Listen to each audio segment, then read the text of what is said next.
अब जानते हैं कि नरक चौदस या छोटी दिवाली क्यों मनाई जाती है। इसके पीछे एक बेहद रोचक कथा जुड़ी है। कहानी शुरू होती है भगवान विष्णु के अवतार श्री कृष्ण और अत्याचारी असुर राजा नरकासुर से।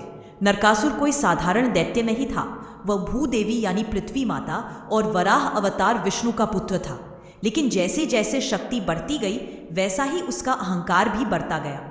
उसने देवताओं, ऋषियों और विशेष रूप से स्त्रियों पर अत्याचार शुरू कर दिए। कहते हैं उसने 16,000 कन्याओं को अपने महल में कैद करके रखा था। इतना ही नहीं, उसने इंद्रलोक पर आक्रमण कर देवताओं के कुंडल और छत्र भी छीन लिए, जिससे पूरे ब्रह्मांड में अंधकार फैल गया। जब स्थिति असहनीय हो गई तो सारे देवता श्री कृष्ण और देवी सत्यभामा के पास पहुंचे। तब जात हुआ कि नरकासुर को यह वरदान मिला था कि उसकी मृत्यु केवल उसकी मां के हाथों से ही होगी।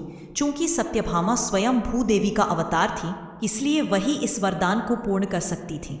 श्री कृष्ण गरुड़ पर सवार होकर सत्यभामा के साथ नरकासुर के राज्य पहुंचे और युद्ध छिड़ गया। रणभूमि में भयंकर संग्राम हुआ, लेकिन अंततः सत्यभामा ने अपने बाण से नरकासुर का वध किया। मरते समय नरकासुर ने अनुरोध किया कि उसकी मृत्यु का दिन हर वर्ष उत्सव के रूप में मनाया जाए, ताकि लोग डर के बजाय प्रकाश और सत्य में विश्वास रखें।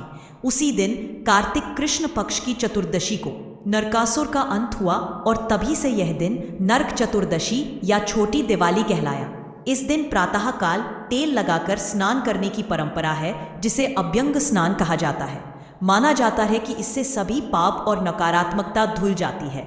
घरों में दीप जलाए जाते हैं ताकि अंधकार रूपी नरक का नाश हो सके। और फिर अगले दिन मनाई जाती है मुख्य दिवाली,